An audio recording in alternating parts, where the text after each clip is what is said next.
Bismillahirrahmanirrahim. Assalamualaikum warahmatullahi wabarakatuh. Perkenalkan, nama saya Riandi Pratama dengan NIM 22116013, jurusan Pendidikan Teknologi Informasi. Pada kesempatan kali ini, saya akan menjelaskan materi model desain pembelajaran. Pengertian model desain pembelajaran. Desain pembelajaran adalah praktik penyusunan media teknologi komunikasi dan isi untuk membantu agar dapat terjadi transfer pengetahuan secara efektif antara guru dan peserta didik.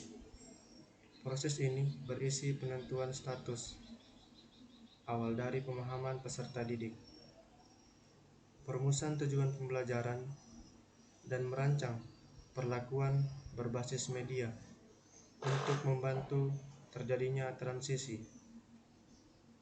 Idealnya, proses ini berdasar pada informasi dari teori belajar yang sudah teruji secara pedagogis dan dapat terjadi hanya pada siswa, dipandu oleh guru, atau dalam latar berbasis komunitas.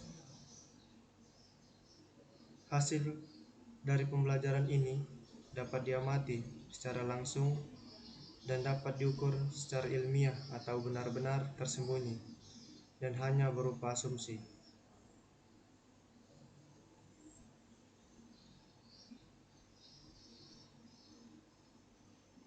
Model-model desain pembelajaran. Yang pertama, model Dick and Carey. Yang kedua, model Kemp. Yang ketiga, model Assure. Yang keempat, model EDD.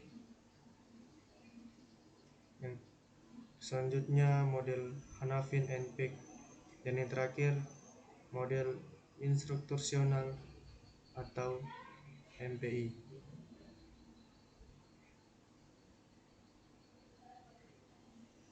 Model Dick and Carey. Salah satu model desain pembelajaran adalah model Dick and Carey. Model ini termasuk ke dalam model prosedural. Langkah-langkah desain pembelajaran menurut Dick and Carey adalah: yang pertama, mengidentifikasi capaian pembelajaran. Yang kedua, melaksanakan analisis pembelajaran. Yang ketiga, mengidentifikasi tingkah laku, masukan, dan karakteristik siswa. Yang keempat, merumuskan kemampuan akhir yang diharapkan. Yang kelima, mengembangkan butir-butir acuan patokan. Yang keenam, mengembangkan strategi pembelajaran. Yang ketujuh, mengembangkan dan memilih materi pembelajaran. Yang kedelapan, mendesain dan melaksanakan evaluasi formatif. Yang kesembilan, merevisi bahan pembelajaran.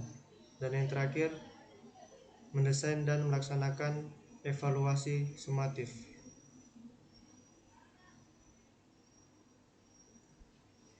Yang selanjutnya ada model Kemp.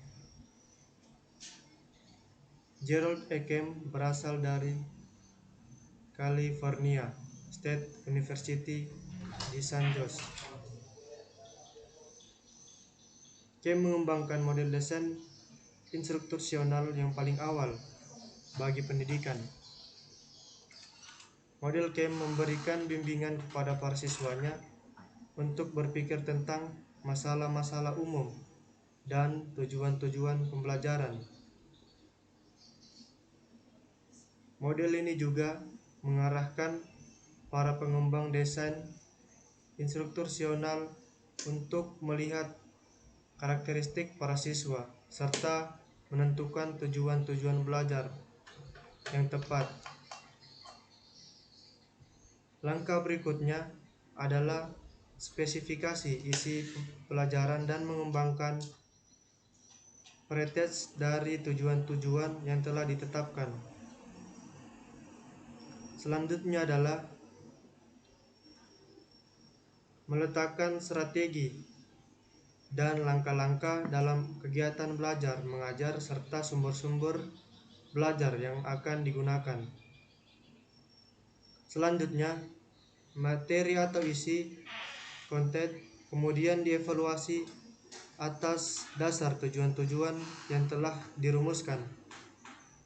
Langkah berikutnya adalah melakukan identifikasi dan revisi didasarkan atas hasil-hasil evaluasi.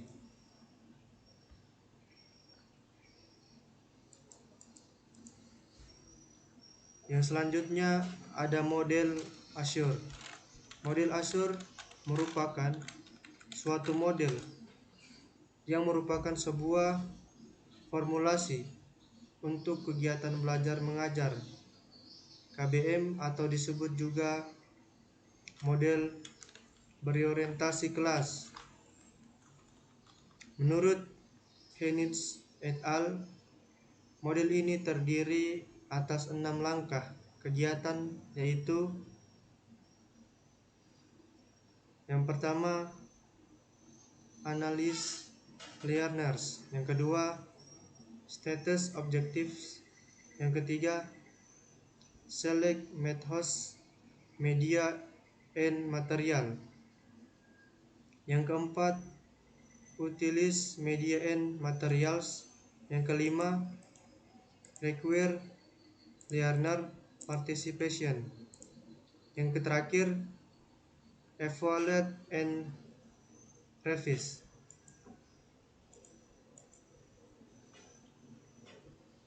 Yang selanjutnya ada model ADDIE.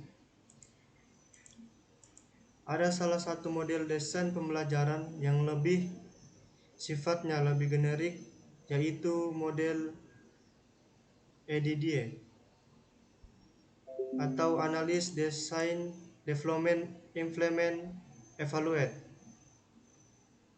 ADDIE muncul pada tahun 1990-an yang dikembangkan oleh Reiser dan Molenda. Salah satu fungsinya yaitu menjadi pedoman dalam membangun perangkat dan infrastruktur program pelatihan yang efektif, dinamis, dan mendukung kinerja pelatihan itu sendiri. Model ini menggunakan 5 tahap pengembangan, yakni yang pertama analisis atau analisa, yang kedua desain atau perancangan, selanjutnya development atau pengembangan, implementation atau implementasi atau eksekusi, yang terakhir evaluation atau evaluasi, bisa juga umpan balik.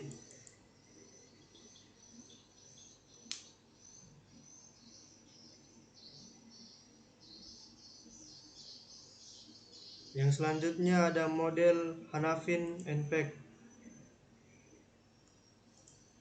Model ini adalah model desain pengajaran yang terdiri daripada 3 fase, yaitu fase analisis keperluan, fase desain, fase pengembangan, dan implementasi. Dalam model ini, penilaian dan pengulangan perlu dijalankan dalam setiap fase. Model ini adalah model desain pembelajaran berorientasi produk.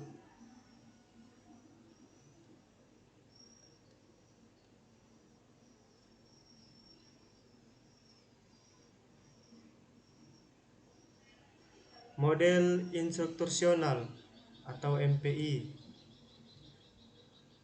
Model pengembangan instruktursional atau MPI terdiri dari 3 tahap, yakni yang pertama